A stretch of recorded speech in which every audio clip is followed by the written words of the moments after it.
Welcome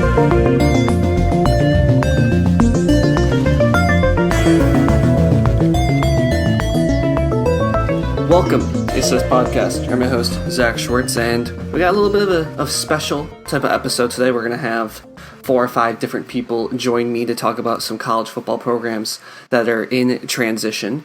And then the first one to join me will be the great Luke Lengel, who you guys all know him. He's on here all the time for college football to discuss his Ohio State Buckeyes entering possibly an interesting offseason, despite, making the national title game to the surprise of many, including myself. And then the Georgia Bulldogs, who took a step back this year, but who knows, maybe with JT Daniels in charge, they're primed to take the SEC East back from Florida. But we'll talk about that now. And Luke, how are you doing today? I'm doing good. Like you said, I was also surprised to see OSU beat Clemson after what happened in the Northwestern game, the Big Ten title game. But yeah, I'm not too sad about that. Obviously, the Big Ten or the national championship game wasn't ideal. I think we'll get to that in a little bit. Yeah, I know. I had a buddy who had. We were trying to run through game scenarios, and I was helping him out. He had the Trey Sermon over an Ohio State win parlay or whatever like that, because I was like, look, man, like if Ohio State wins, it's because Sermon was dominating on the ground, and then Sermon went out on the first play, and it was just like, well, there goes your money. Yeah, rest in peace. Yeah. I think that was a bad omen of things to come. Right. So I think I'm putting the one I did about Clemson with my brother later on, but I recorded that one. And one thing I talked about that despite Clemson's level of success over the last decade plus, and Ohio State's been this good for longer, frankly. Coaching transitions are tricky, and Ryan Day seems to be working out very well there, so that's not the issue. But the other thing that's very tricky is stud quarterback transition, despite having 4 or 5 stars, because we've seen, even someone like Hunter Johnson at Clemson, former 5-star, goes to Northwestern and is terrible, no matter what. Like, sometimes the recruits are just wrong. So, Ohio State losing Justin Fields, losing some talent. I went through and looked this morning on the offensive line, as they always do, and of course another stud cornerback as well in Shaun Wade. That's nothing new for Ohio State, but still, losing a stud quarterback is a little bit trickier than most, if you would agree with me on that. Yeah, so that's kind of going to be the main talking point this offseason for Ohio State. Like, what are they going to do at quarterback? How are they going to replace Justin Fields, who was you could arguably say was one of their best quarterbacks to ever play there. So in regards to the quarterback situation, there's kind of 3 guys that are going to be competing for the starting position. So C.J. Stroud and Jack Miller, 5-star and 4-star respectively, are second years. They both got snaps this past season, but they didn't throw it at all. So we don't really know there. And then 5-star Kyle McCord is also coming in as a freshman, so he might make some noise there. But really, we really don't know what's going to happen between that. It's going to be hard for them to replicate what Justin Fields did, but I'm hoping at least that one of them pans out. So that's going to be the big kind of thing to monitor for Ohio State, how that quarterback battle is progressing and who's winning. Yeah, and I think your point as well about Fields being one of the best in Ohio State history. Like, he's obviously not one of the most decorated because he's only been there for 2 seasons, right? Mm-hmm. You could look at someone like Troy Smith, I think about, and then you could go way back. But you think about even like JT Barrett, 4-year starter, right? But, it's almost like what happened to Alabama before they got Tua. Like, they didn't necessarily have game breakers at quarterback. Like, I think part of the reason, Clemson, Ohio State, Alabama feels so inevitable right now, to quote Thanos, is that in the past 5 years, they've all had game breakers at quarterback, like Tua for Alabama. Then you have Lawrence, obviously, at Clemson. Before that, Deshaun Watson.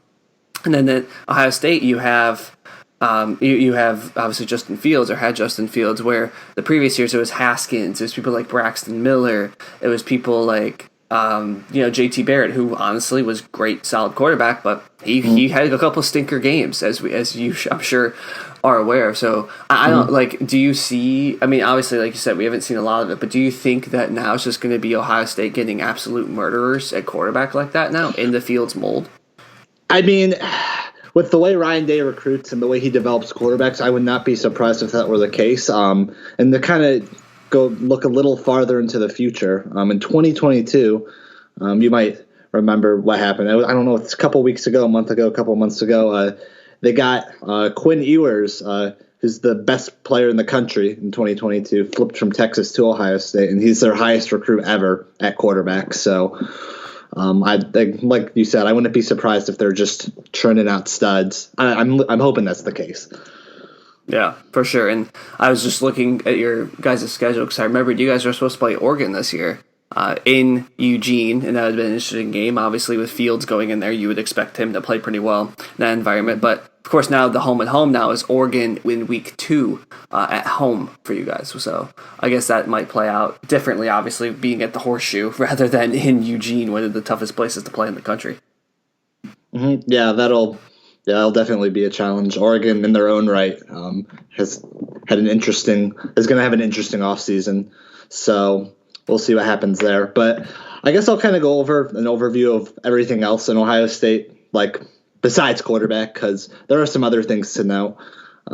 So like you said, Ohio State lost some offensive linemen, some other talent. Trey Sermon, he's going to be gone. So that's going to leave Master Teague probably to be the running back number 1 as it stands. There's some other guys, Mayan Williams, Marcus Crowley.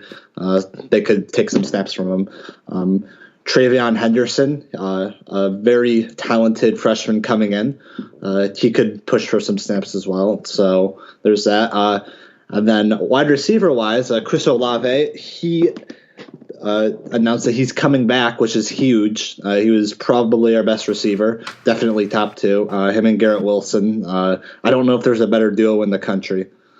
So offensive wise, Ohio State's going to be great.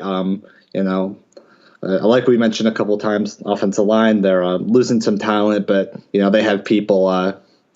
The fill-in, Nicholas Petit-Frere, Thayer Mudford, they're going to fill in. Harry Miller might move to center to replace Josh Myers.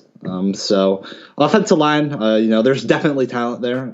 So we'll see how that pans out. Yeah. Go. I was going to say the Olave-Wilson combo is unstoppable. I just wanted to interject there. It's terrifying to root against. Yeah. And to go off that a little more, we have like 3 5-star wide receivers in the backs. Smith and Jigba, Jamison Williams, Julian Fleming all saw some time this past year. We're getting the number 1 wide receiver in the country in this 2021 class. So Ryan Hartline's doing some work. I'll say that. Yeah, for sure. And I would say that's a big upgrade I've noticed because Ohio State's always been top-level recruiting, but there's the wide receivers now coming in that maybe would have gone to Oklahoma or Alabama previously now are just coming in under Ryan Day like they have before. Yeah, absolutely. Yeah. Mm-hmm. And I guess I'll quickly talk about the defense. The defense is going to be a little shaky. So defensive line wise, in the past years, there's been really dominant players on the defensive end, like Chase Young, the Bosa brothers. This past year it wasn't really that way. We had people like Zach Harrison, Tyler Friday. They weren't dominant, but they were definitely there. We're losing Jonathan Cooper, Tommy Togiai. So there's definitely going to be some holes to fill. So in regards to people coming in, Jack Sawyer, a very talented defensive end, is coming in. Their best recruit in 2021. So we'll see if he can continue the tradition of good defensive linemen. Yeah, so we'll definitely see there. Linebacker is going to probably be Ohio State's shakiest position, losing their top 4 linebackers probably. So it's going to be completely new there. Names like Tajera Mitchell, Dallas Grant, Kevon Pope, are going to be rotating in there. Cody Simon. So we'll kind of see there. It's going to be a lot of new faces. And then defensive back-wise, Sean Wade declaring for the NFL, their best defensive end.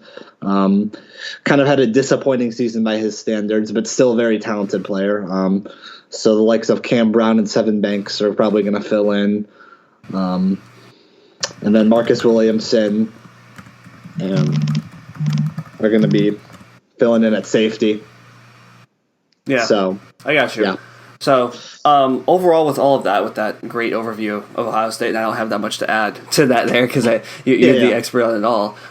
Where do you see this team going? You know, Penn State, Michigan obviously took big steps back last year. Indiana rose up a bit. Where do you see this team going back into 2021 now, into hopefully a regular season? Well, I think the expectation is national championship like every year, and I think the playoffs should probably be, at minimum what they should be doing, at least for my expectations. Obviously, quarterback's going to be a big contention point. I think that's going to kind of dictate how the season goes, whoever starts, however they pan out. But I think with the way that Ryan Day has been, producing talent, the expectation should be that they should take care of business and, they should get to the playoffs again. There we go. And I do expect that to happen. Okay, there we go. And I mean, who would bet against Ohio State at this point in the Big Ten? I love how, like you say, quarterback's the biggest question, and I've been begging for a quarterback just for once, and it's just like, yeah, we'll figure out quarterback. We'll make the playoff anyway. What a flex. But another team that was looking for a quarterback for most of the year is the Georgia Bulldogs, who may have found one towards the end of the year in JT Daniels after Stetson Bennett had like one good game, and then they're like, wait, Stetson Bennett. His name's Stetson Bennett. He can't be an SEC quarterback. Sorry, I had to. I couldn't believe that name. But JT Daniels came into Georgia. They performed a lot better after they got mauled by their arch rival, the Florida Gators, coming into the year, and they finished second in the SEC East. And, where do you... And obviously beating a tough Cincinnati team, a very good Cincinnati team. We only respect the group of five here on this podcast.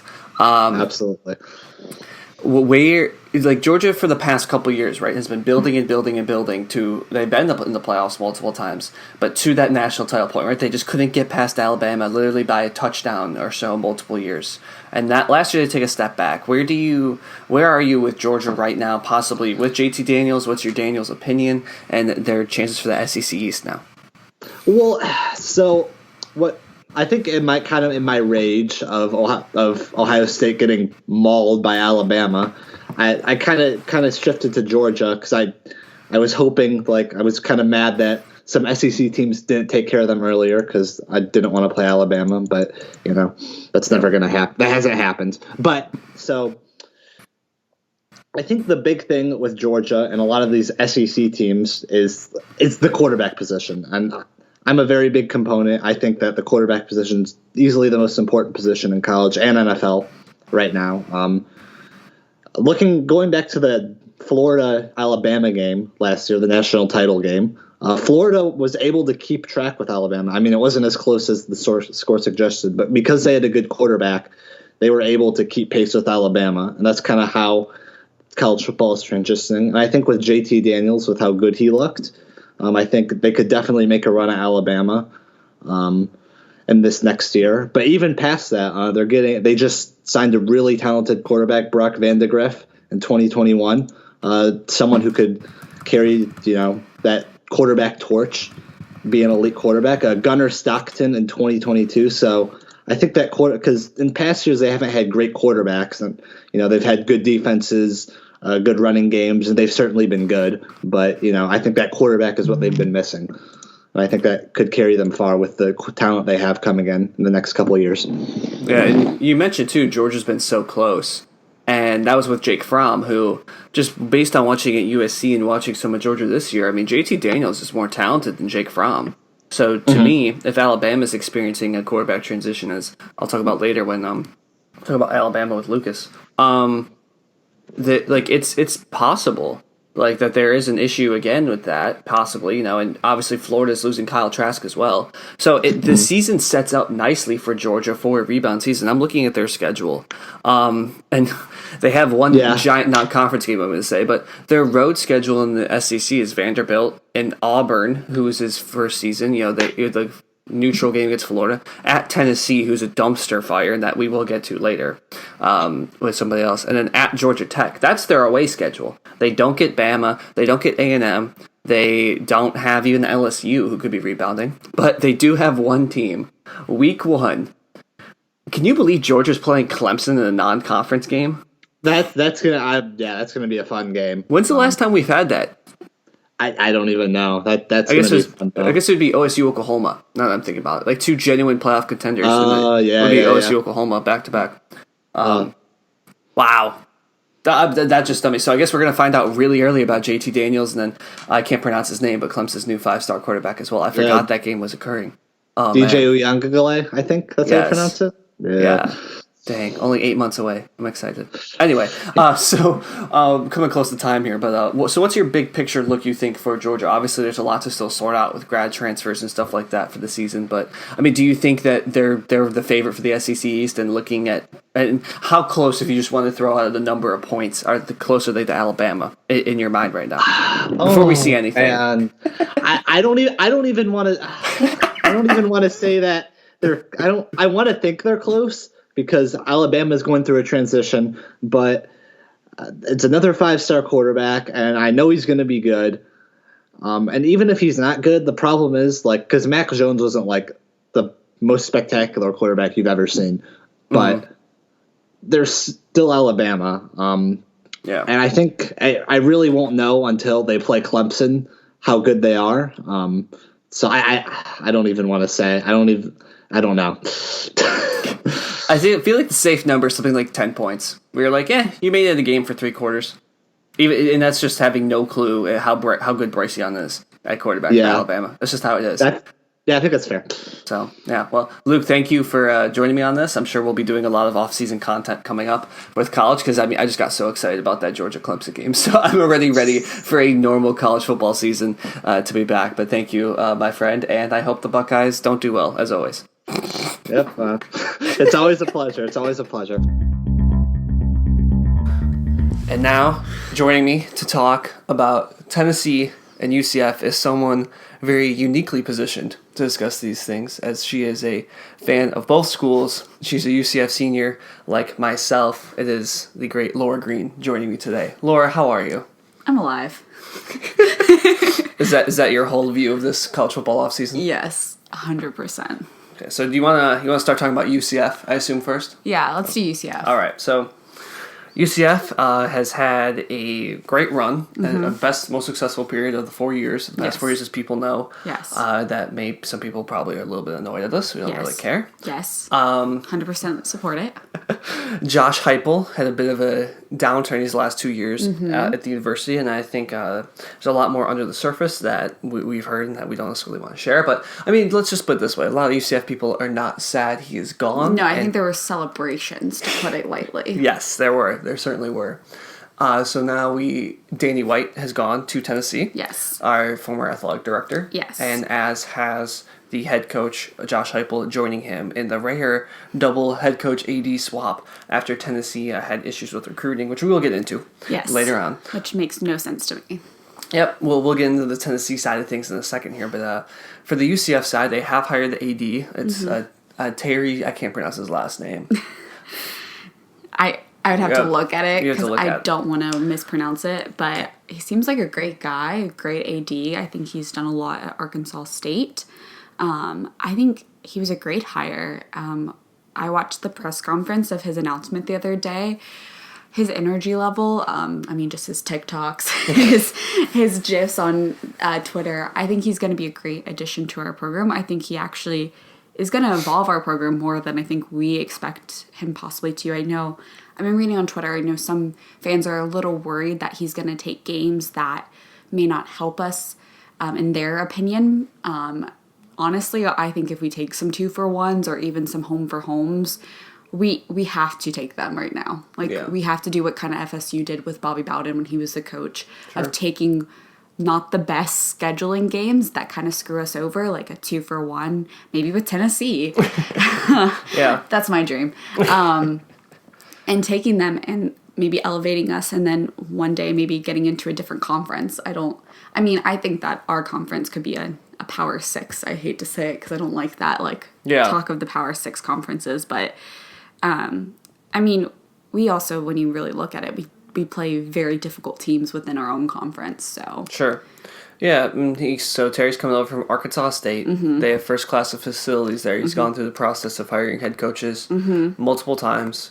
And I think to your point, so there's more context for people. Danny White, the former AD, was offered multiple times 2-for-1s with the University of Florida, for instance, when UCF was at our peak. Yeah. That were rejected, and other Power 5 programs did the same. And a lot of fans I've seen are frustrated with UCF just for this fact that we're not going to be a destination school. And it's like, to me, it's like newsflash. We aren't going to be. No. We're a Group of 5 team. We are probably, I could argue, and JJ Conklin, current guest, very frequent guest on this podcast, would argue with me that UCF is the best Group of 5 program, and I say that just because the city of Orlando, you're in the talent hotbed of all Recruiting of college. is so easy. Yeah, all of college football recruiting. I mean, UCF just picks up on all the 3-star guys and Yeah. turns them into superstars, like someone like Dylan Gabriel, for instance. The stud quarterback that we have. And I just think in general, there needs to be some evolution, Yeah. And I think hopefully this brings that. And I know there are big campaigning. By the time this comes out, we may have a new head coach in Jeff Lebby. We're not sure. Was very rumored. Yeah, there has been a lot of rumors I've read. But to go back to the point for the Florida 2-for-1, I actually will side with Danny White there because they were refusing to play in our own stadium. They wanted us to play our 2-for-1 in the Camping World Stadium. Oh, in Orlando. In Orlando, because they said that our stadium could not hold all their fans that they were going to attract. Yeah. So I think Florida, that was a little bit of a shitty move on Florida in my opinion, because I think if you just played us in our home stadium, I would have been mad that he didn't take it. But the fact that we would have to have paid for another stadium to play them is just a little ridiculous in my opinion. Yeah, so we'll see how, like you said, the scheduling takes its turn. And we've been playing some lower level Power 5 teams, maybe not. I mean, when you schedule these games 10, 15 years out, right? Yeah. Notre Dame UF just scheduled a home and home in 2030. So who knows? Notre Dame may be in a conference by that point. well, who knows? They've been dodging the Big Ten forever, so that's another topic for another day. Do the ACC. No, they dodged the Big Ten. But playing teams like Georgia Tech, playing teams like Pittsburgh, they had a game scheduled on the books against North Carolina, which would have been a lot of fun week 1. Yeah, that would here be at great. UCF. So we'll see how that goes. I also think that for Terry, the new AD, I also think he will be really good for other programs, especially our basketball program.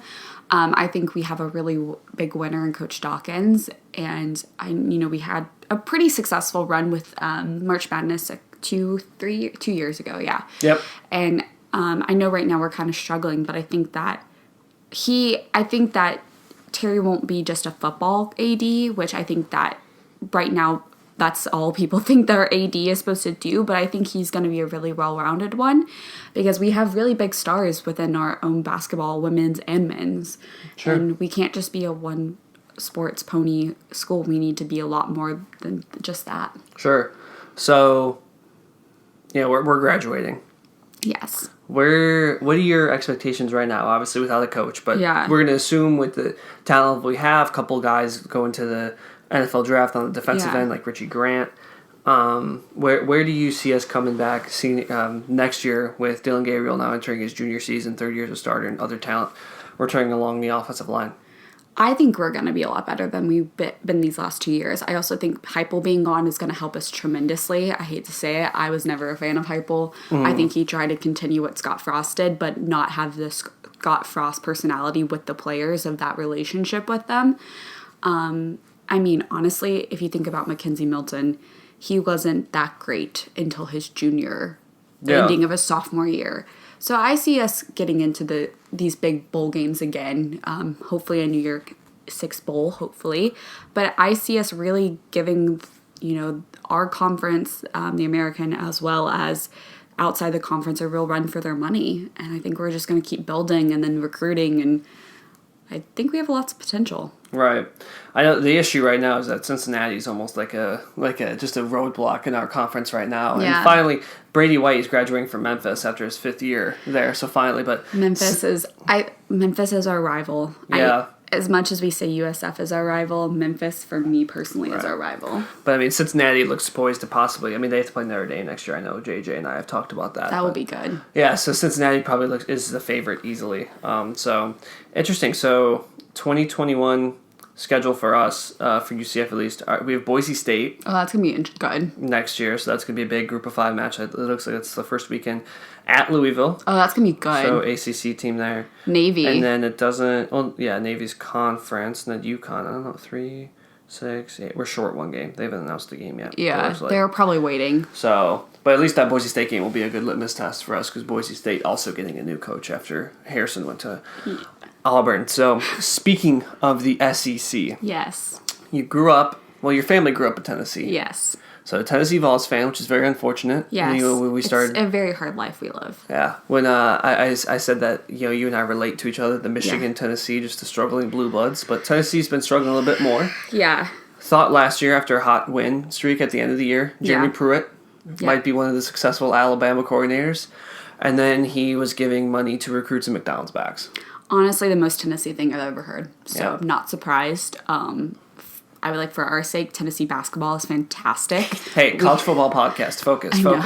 I just like to make a point that I don't hurt completely.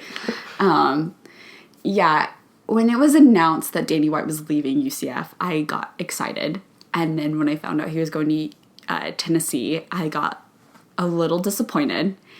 And then when I found out Heupel was leaving UCF, I got super, super excited. And then when I found out he was going to Tennessee, I got super, super pissed. I'm not happy about the hires on Tennessee. I think Danny White is a very good AD.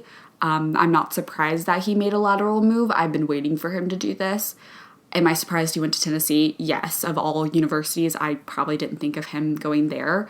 But with their NCAA violations that are probably going to hit within the next year, they needed to clean house.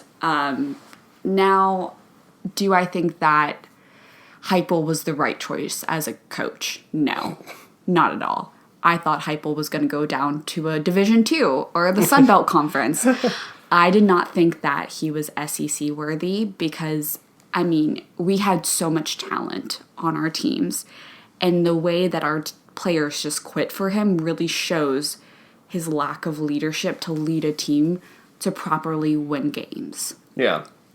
And it's also evident that he was kind of a one-trick pony, which is hand someone the ball and run it up the middle of the field and hope for the best, which is never a good thing. Yeah. And with the SEC, Tennessee hasn't been good. So, I'm going to own up to that. We suck. We've been horrible for years. But this is a step back, I feel like. Right. Just my opinion.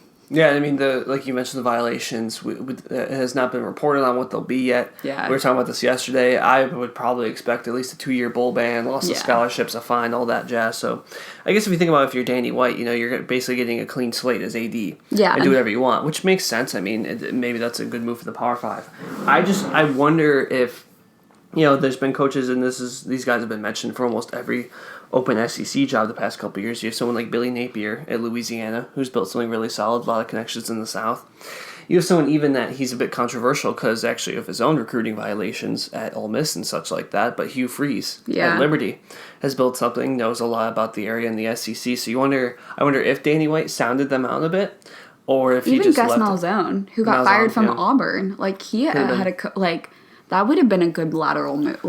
But I wonder if all of them looked at Tennessee and were like, which is possible. Or, this is my opinion, I don't think that Danny White was hired very quickly. Yeah. So was Heupel.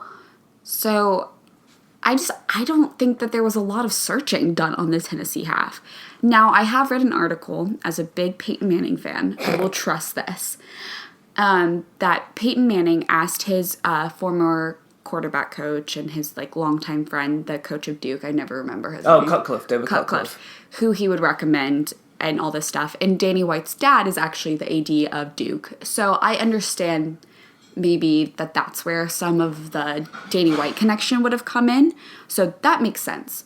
But of all people, Heupel, I was shocked. I'm still shocked. Yeah. He's probably the worst coach in the SEC. Now that I think about it. And you got Lane Kiffin. Oh, Lane Kiffin looks pretty good. I know. Hey, Lane Kiffin's issues have never been about his coaching. It's always been about his other We'll antics. just take him back. Maybe he'll leave again in the middle of the night for us. I would think, I don't know, I'm trying to think now that I say that, I need to back that up. The only other one I can think of, I mean, Arkansas just hired Sam Pittman, an O-line coach that was widely panned, but he turned Arkansas around decently, had them really competitive. Yeah. Vanderbilt just fired Derek Mason, and they hired Clark Lee, the defensive coordinator at Notre Dame, and I'm just going to assume that the defensive coordinator at Notre Dame is better than Heupel. I may be wrong on that, but yeah, that's how fed up I was with Heupel after 3 years. No, I just in our 3 years with Heupel, I never saw anything that made me think, wow, this man is a fantastic head coach. Yeah, well, we always got killed in the third quarter with halftime adjustments. That's something the great Mike Schwartz always talks about, is third quarter halftime adjustments. What do you do? Yeah. That's why I like Harbaugh so much, because a lot of times he does adjust and it looks better. But UCF will get killed in third quarters all the past 2-3 years. Yeah. So, where do you by what year do you think Tennessee could realistically actually look? Okay, let me rephrase this question. Where do you think Tennessee, with the current powers in the SEC East, Florida and Georgia, at what point in the next couple of years do you think you go into that type of game that you play annually, or even Alabama's a different story, and you go, okay, we may not lose this game by 14 points? 5 years at least. Wow. At least. When the NCAA violations came out, look at how many, incoming recruits dropped them. Yeah. Even freshmen entered the transfer portal. Yeah. They don't have the recruiting strategy that they need to keep and have good players. Tennessee has great potential. Its history in the football culture and world is very strong. But right now, it's not living up to that. Yeah. And so it's going to take some time. Danny White and Heupel, or whoever, is the coach in maybe the next year, in my opinion, they're going to have to do some real deep diving of trust back into the college football system, so recruits actually look at Tennessee. Right. Because the Tennessee that Peyton Manning went to and built is not the Tennessee that we have today. Boom. Can't say it better myself, so I hope for you the Volunteers start to pick it up, and Heupel's maybe gone sooner rather than later. But it's going to be a while before I have faith again. And at the very least, we still have UCF to fall back on with a new start. And if, for the record, if Tennessee and UCF play a 2-for-1, I will 100% root for UCF. Have to. My whole family will. I'm a diehard Tennessee fan, but also UCF is my first love. So have to. Laura, thank you for coming on today. Of course. And now, joining me to talk about maybe one of our least favorite teams we share, Max, right? It's my brother, Max Schwartz, to talk about the the offseason ahead for our beloved and not really beloved and just depressing Michigan Wolverines. And then he paired that with the Clemson Tigers, who obviously are losing Trevor Lawrence, presumably the number 1 draft pick, to the Jacksonville Jaguars this upcoming NFL draft, and Travis Etienne as well, kind of marking an end of their most successful period in program history. But we're going to talk about Michigan. Now, I believe there's, I don't know when, but we did a podcast, Max, maybe a year or two ago, where we discussed how Michigan was depressing then, and that was when they were going, 8-4 or stuff, or stuff, something like that. They had the same amount of losses this year, I believe, but only 2 wins. What are your feelings right now as a Michigan fan, just in general? We'll talk about Harbaugh specifically and stuff in a second, but just give me a sentiment of where it's at. I just feel depressed whenever I put on a Michigan shirt or Michigan sweatshirt. It just doesn't feel right. Feel ashamed. Yes, basically. Yeah, it also doesn't help that I get ridiculed by my Ohio State friends a lot. So yeah, that's one of the I think the most interesting dynamics for you and I is us growing up in Ohio as Michigan fans for the first, for 15 so years of our lives, right? And most people are saying the common thing is, oh, I'll never date somebody or something like that who's my rival, who roots for my rival school, or I can't be friends with people who are this type of friends, right? Like Alabama, Auburn people are like that. Florida, Georgia people I've heard, etc. We didn't have a choice. We never had a choice growing up where we grew up. So you're right. It's almost like another issue with that. what would you can give a letter grade if you want, but what did you think of the whole Harbaugh situation, how it played out this offseason? Like with this new contract? Yeah, and like there was like basically, Michigan started off really strongly beating Minnesota, and then had a couple quick losses there, and all of a sudden, the heat was turning up. What was take me through where you are with Jim Harbaugh as the Michigan coach as he enters, I believe, year 6 or year 7. I should fact check that for myself, but yeah, years in there, like very deep in his tenure. Where are you right now with Harbaugh as the coach? He's starting to lose my support. Like, if he doesn't get something going this season, then kick him out. He's done. So you weren't that enthused about the contract extension, which saw a big reduction in his salary for another 3-4 years, or were you kind of like, this is what we kind of have to do at this point? I thought it was necessary because, like, it's not. Correct me if I'm wrong, but like it's not like a big buyout rate. For this contract, horrible. I'll look it up, but keep talking. Yes. Yeah, I'll look it up, but keep talking. He's been here for however many years he has been. I mean, he hasn't beaten his main rival. I mean, we haven't won a bowl game since what? 2014, 2015. We haven't even won the conference championship. We haven't done anything. We've come close to being in the playoff, but then Ohio State stood in our way like every time, even though JT was short, which I'm still salty about to this day. Yeah, I mean, you're right. That the 2016 team was really the one with Jabril Peppers and everything like that. That was the team that really should have done it.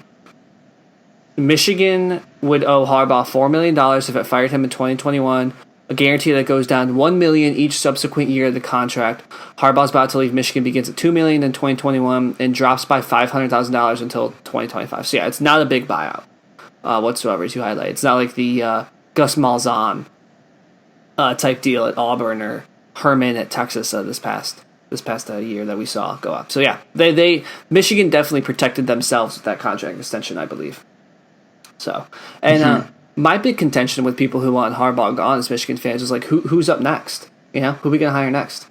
Matt Campbell was always rumored. Are you going to get excited about Matt Campbell, Max, from Iowa State if he came in?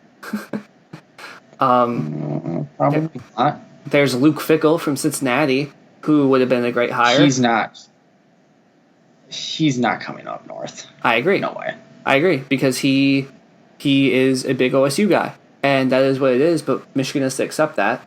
And then and keep working on that. So yeah, I'm with you there. I don't get why there was such a clamor for his head, and I think it ends up being a good deal for both of them. So I agree with you there. So Don Brown is gone as well. So the thing Harbaugh did do was clean out some of the defensive staff and do some different things with the assistant coaches, which hopefully should help. Another top recruiting class coming in. To the Wolverines. I think everyone is expecting some improvement next year. 2-4, extrapolated over a full season is 4-8, and I don't think anyone expects Michigan to do that next year. So where are you? Where are your expectations going into next year with some overhaul in the coaching staff? Another year with Harbaugh. Hopefully not as bad with COVID. Obviously,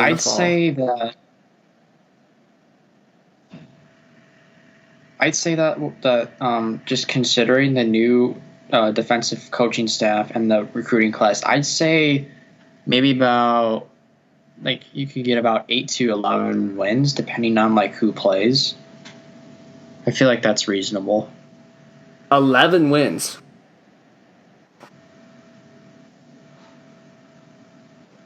You're saying that you think they get 11 wins? I said 8 to 11. I'm probably hanging around 8, 9, or 10, but 11 may be a bit of a stretch. I think I'm at 9 right now. There's no way they have over unders right for next year already, because I know they like to do that, but I don't think they have them yet. If there's something like 8.5 for Michigan, I think I'd be interested in looking at that. Because I know they have a big offseason contest, I believe, with Washington. I know they were supposed to have it this year as well. Obviously got canceled though, so I do wonder. What it would look like. So yeah, I think I'm at the 8-9 range. I mean, I I don't know, like Michigan fans and alumni want the team to compete with Ohio State, want to do that, but Ohio State's a juggernaut right now. Like, we're just not there. It's going to take a long time for us to get there, I think, is the thing that people really have to stare at themselves in the face. Look, I think it's just like you joked about the JT being short thing in 2016. Those type of moments have gone against us in the past, and you could look at when we were 5-7 and Hoke called for 2 with Devin Gardner at the end of the game, and it would have won the game, but Gardner threw a pick, way back, I want to say 2013 or something like that. So, like, those type of moments are 50-50 shots that just haven't gone our way for some games. And, I don't know, it's like when Oregon plays Oregon State, or Oklahoma's playing Oklahoma State right now. Like, I know it's the name brand's better, but we have to hope to get lucky one of these years until we can build up the program. So, I don't know. You ready to talk about Clemson? Yes. So Clemson's in an interesting spot, in my opinion, because I think we're talking about Alabama later, too, with I am with Lucas. But Clemson's losing Lawrence, as I highlighted. They're losing Etienne. And the ACC is improving. North Carolina had an up-and-down year, lost to Texas A&M in their bowl game, but Sam Howell will be back, and he is good. He is legitimately good. You have Miami, who's kind of hanging around. Florida State's not going to be asleep forever. Well, maybe they will be. Who knows? But those type of schools are coming, and especially North Carolina, I think, will be able to give Clemson a run for its money earlier rather than later. I know we saw DJ Okolololo, I can't say his name, so the 5-star quarterback came in, played when Lawrence had COVID this past year and looked pretty good, almost beat Notre Dame, played well against Boston College. But I don't know. Something just doesn't feel right about them, and maybe it's because of my bitter taste from their bowl game, their playoff game, semifinal against Ohio State, and that they didn't look good. And maybe it's also just that this is a weird transition for Dabo, right? We've seen Kelly Bryant, we've seen Deshaun Watson in there, but I don't know. A quarterback change is always tricky, right, in college football. So I'm just curious, where are you at with Clemson right now, going into the offseason and looking forward to their season in August? I mean, I'm not really sure what I think about Clemson. They do have the number 5 recruiting class for the 2021. So they're definitely going to be reloading on talent. So they're not going to be lacking talent there. I think they're still going to be one of the top contenders in the ACC. Maybe they'll get back into a playoff, but I think at the very least they could probably get into a New Year's Six bowl. I think. Okay. They've made the playoff every year except for the first iteration, correct? They've made it 6 straight times? Is that correct? Do you know? I don't know. Okay, I'll look that up. No. Because to them, a New Year's Six bowl would probably be a disappointment, correct? If you're a Clemson fan? Yeah. Yeah. So, I don't really know. So, what did you think of the freshman coming in, though, when Lawrence was injured? Did you think he will be another Lawrence in a way? Do you think he's going to perform at that level, or you think there'll be a drop-off, or what do you have for that one?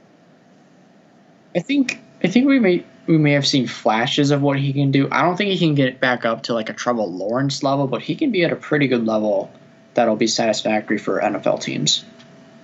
Yeah, and I think that's something too that people might see as an insult, but then again, Lawrence has been rated as one of the best prospects, quarterback prospects to come out since Andrew Luck I've seen in some of the draft homework I've been doing, which is just obviously that's a once in 10 years type of player. So I don't think it's insulting for you to say that. Clemson has made the playoff each of the last 6 years. They missed out in 2015, the first year when Ohio State won, because Florida State was the undefeated ACC champion in that season. So New Year's Six would be disappointing. What do you think? Do you think they have a rival in the ACC that could challenge them coming up, based on what you've seen in the past couple of years, and thinking about those programs? Because the ACC has been kind of dormant for a while. I think if North Carolina is consistent next year with Sam Howell, I think they could pose a pretty decent threat. Okay. So you think Howell and Mac Brown's really building something there to go ahead and do that? I think so. We saw flashes of it last year, but then they made stupid mistakes, and then you can't win championships if you make stupid mistakes. Right. I didn't see where they finished in the AP poll. Did you, by any chance? I can look this up. Okay. Yeah, because I think Howell's probably one of the best. If you had to give me a list right now, I mean, I don't think I'm picking 4 quarterbacks in front of him to take next year for college football, right? I mean, the dude's that talented. Yeah, he is. So I think North Carolina. I think De'Aaron King is coming back to Miami. Is that correct too? I think he is. So, I mean, maybe Manny Diaz down there as well building something. I mean, the overwhelming prediction, though, favorite, the smart money is just to bet on Clemson, though, right? I mean, Clemson's Clemson. And maybe this conversation will look mute in the next couple of months because you're right. They still have the top 5 recruiting class coming in. They still have a 5-star quarterback. They still have Dabo. But maybe, to me, it's just the playoff feeling just leaves a bitter taste in my mouth, especially for how much Dabo talked this year. You know what I mean? Mm-hmm. So, what did your North Carolina analysis come up with? So, North Carolina finished 18 to the final AP poll. Was Miami? And Miami finished, 22nd. Okay, sorry, cut you off. Okay, so who knows? We'll have to see. We'll have to see what the rivals there. Do you have any last thoughts on Clemson here? We're coming up to time. I think Clemson's still going to be a top contender for next year, so don't be surprised to see them back in a national championship next year. There we go. And be very surprised if Michigan makes it there, right? Maybe in like 50 years. 50? Goodness, I'm going to be dead by then. I will be dead by then. I'm already 21. So, Max, thank you for wallowing in self-pity about Michigan with me. I appreciate it. Thanks for having me on, Zach. And now, joining me on this special college football podcast is someone making his debut, who I trust immensely with this assignment he has been given. It is... It's the great Lucas Wiggins to talk about Texas and Alabama football, both entering weird transition periods coming up. Well, maybe not Alabama. They'll probably just win again anyway. But regardless, Lucas, how are you doing today? I'm doing well. Thank you for having me. How are you today? Yeah, I'm doing well. It's a nice Monday morning here, taping on this episode, and ESPN gave us some good content today. To actually go over this. I'm very happy. I saw it was published this morning. It's going to help us. It's going to help us immensely as we go through this conversation because my instinct on these two teams with their returning production and stuff was proven out to be correct. I don't know if you follow too much, but Bill Connolly publishes a returning production thing every year for football, and since I'm a nerd, I go and at least glance through it, and these two teams, Texas and Alabama, are very low on that, not surprisingly, with Alabama losing Mac Jones, Devontae Smith. I believe Patrick Surtain's already declared for the draft, so 3 first-round picks right there. Of course, I believe they have Bryce Young in the fold, but coming off a national title-winning year, how do you feel about Alabama coming in now and losing all those stud, players from a great offense and also some from a defense as well that was really obviously national title good? I mean, I think when you look at it, right, like you have a program like Alabama, and I don't want to butcher this stat, but I did see something that it was like over the past like 10 or 11 years, that it was either Alabama or Clemson that won the national title, except for like 2 or 3 times. So Alabama's obviously always going to be up there. Nick Saban's just one of those coaches that people will want to play for. So as much as it sucks that they're losing people, they're going to get, I feel like they're going to get these rookies in that are just going to go hard, and they're going to want to play. They're obviously, like college obviously isn't their end goal. So having these people come in and just doing work for them is what Alabama's had every year. You look at some of their past teams, and it's not just their seniors that are carrying everybody else like you see on some of the other college teams. It's literally from the freshmen up. So it'll be interesting to see like what kind of recruits that they can kind of get in over the offseason. Yeah, and I think you make a good point. Is basically that Saban now has this just like a machine. It's like just an efficiency thing at this point. Guys leave, they become first-round picks. Other guys come in, and Alabama wins at least 11 games. Like it's just it's almost like clockwork for them now, which is ridiculous because college football is probably, other than college basketball, I'd say the most unpredictable sport year to year, especially before the playoff. You have the same general teams in the top 5, top 10, but nothing like this where Alabama literally, other than Tua getting injured 2 seasons ago, would have made the playoff every single year in the last 7 years. It's ridiculous. Am I crazy for thinking that Mac Jones isn't actually that good?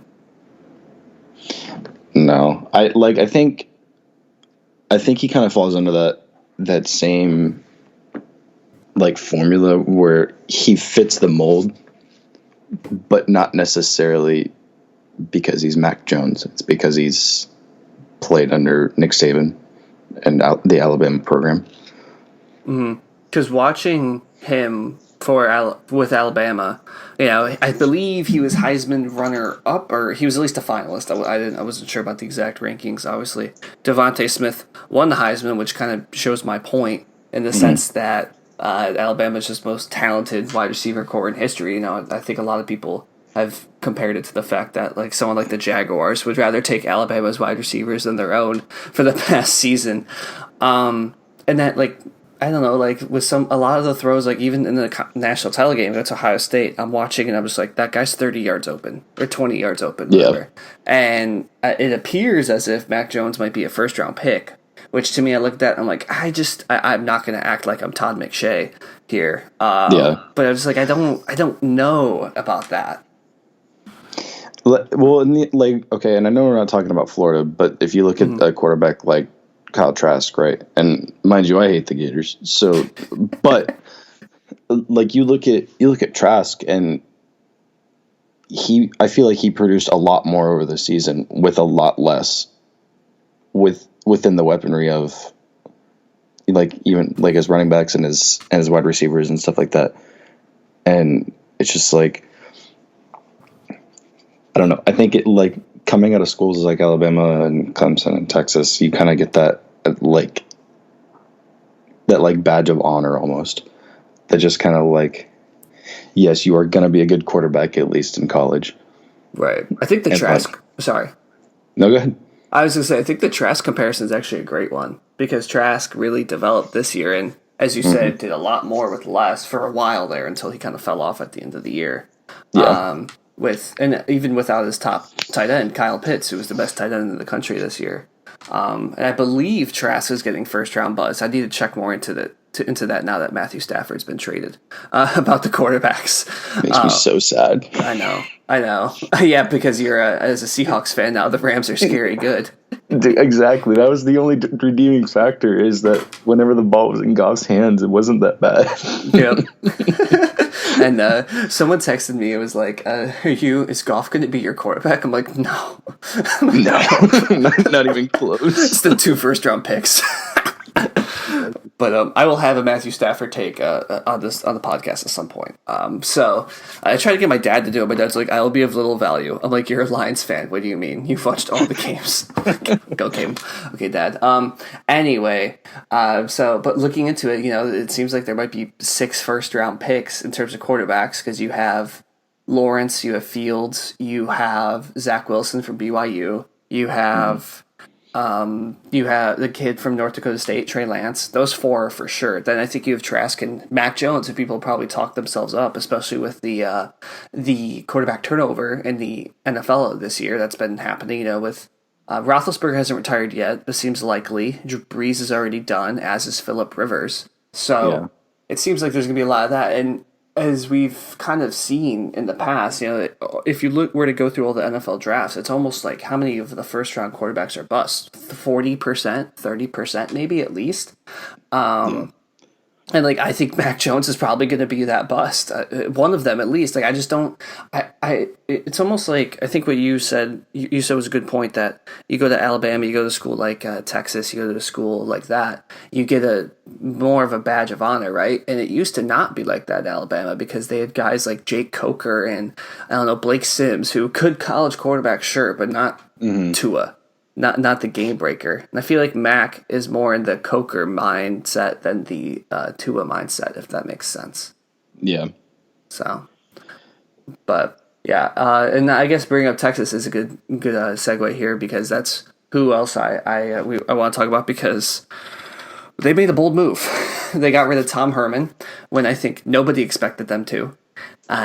Eating buyout money because they're Texas and they can do that. And then I wanted to actually pair these two teams together. They hired Steve Sarkisian, who, of course, I believe is a big responsibility for Mac Jones' success. The former Alabama offensive coordinator now is now the Texas head coach, which is kind of wild. I mean, because I believe they fired Herman, I want to say in January, and then they hired Sark the same day. So it's very clear that they had this lined up. Yeah. I mean, that's not an accident. Yeah, exactly. But then again, if you're Texas, if you're one of those big schools like Texas, like a Michigan, like a Florida, whatever, you have to have the next guy lined up. Otherwise, you're going to look embarrassing with the fact that you're supposed to be a national title contender every year. And I think if you go back and listen to the previews, it's like my New Orleans Saints things. I picked the Saints to win the Super Bowl the last 3 years because there's no way they don't win one, because they're so talented. And they didn't win any. And that was my Texas theory. Like, Sam Ehlinger should be able to elevate this team to the playoff over Oklahoma once. Didn't happen ever. So here we are with Texas. Excuse me. I feel like one of the multiple blue bloods who are going through just an existential crisis right now. I don't know if you agree. I don't know. Like, I think it's I feel like over the past couple of years of even watching Texas, it's just like it's so hit or miss. Like, they could kind of, like you said about the Saints, like they kind of have the perfect team. Like, they kind of have to win. And it's just like, I feel like with Texas, they're in the same boat. Like, they look so good on paper, and then they just get into the season and shit the bed almost. And then and then they got to go through offseason and, moving people around and doing this and such. And it's just like, and then it's back to square one, so I feel like it's a vicious cycle for them that they just kind of never get their feet on the ground for. Especially because they've had big wins too. They've had wins over Georgia before in bowl games. They've beaten Oklahoma in the regular season. They've had big wins like that, and then it ends up being Oklahoma at the end of the year on the Big 12 stage, no matter what, even if they lose a couple games to the it's like this year to Iowa State, to whatever, they end up winning no matter what. So, and I'm trying to see, because Ellinger's gone. I believe he declared for the NFL draft. Yeah, he did. Okay, so I mean, I'm looking here. I think Casey Thompson is a sophomore. I don't know these guys at all. I'm looking at the roster now. I'm not going to act like I'm a deep dive. Texas guy here. I'm looking at something now, and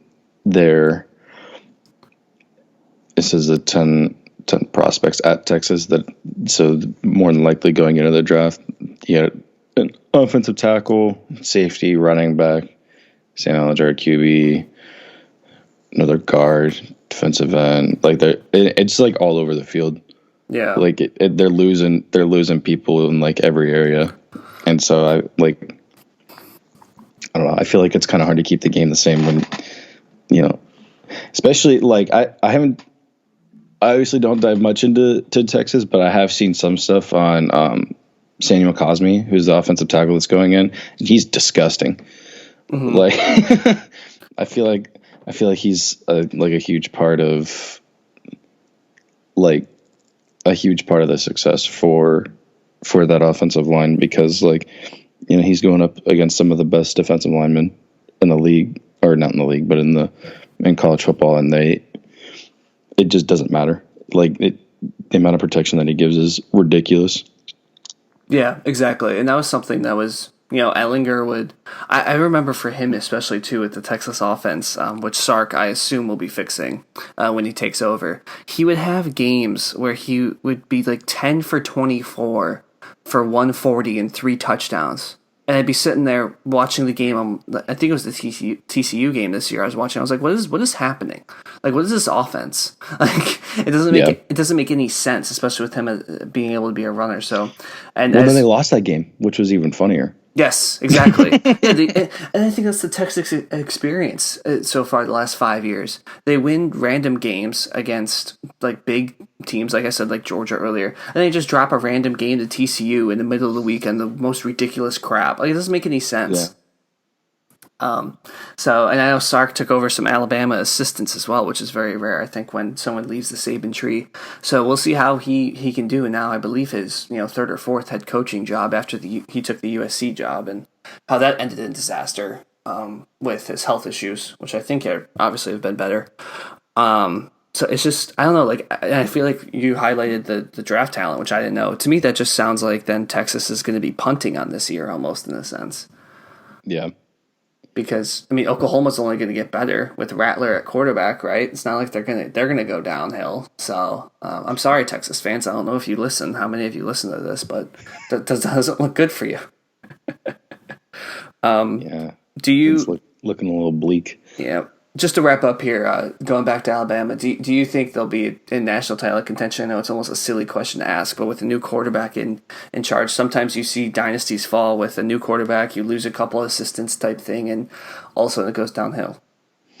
I think I feel like they're always going to be up there, right? Like Alabama is just one of those teams where it doesn't matter what happens to them. You kind of have to you kind of can't count them out, because if you can count on one hand how many times they haven't been top 5 or top 4 at the end of the season in the past 10, 15 years. So it's like it's just one of those programs that and even if the guys that are coming in there aren't even all that great, right? That they just have such a good developing program too, which is another ridiculous thing about them, is they can turn an average guy into an amazing one, and it's just because of the development that they have and the guys that they have around them. Right. So it's just I feel like it's one of those that you just can never count out, unfortunately, as much as you want to. You just can't. Right. I agree with you there. I think they'll still have the talent level and obviously the coaching. I just wonder if the SEC will be better next year, because the SEC really took a downturn. Yeah, they really did. So yeah, Georgia had an anemic offense for however long, and then LSU obviously just tanked almost in this year, even though tanking can't exist in college. A&M might be able to pick it up, keep that level sustained again for another year. So that's my hope. But I think in terms of talent, who knows? But even then, we've seen Alabama plow through a strong SEC schedule. So yeah, we certainly have, despite Texas getting a Sark from Alabama, I think we still have Alabama at least next year and probably a couple years after, until he can try to rebuild something at Texas. So we'll see here how this plays out. So thank you for coming on, Lucas. I appreciate it. We'll get you on for a full-length episode at some time soon. And yeah, I hope Florida still sucks for you. Yeah, absolutely. Appreciate you having me then.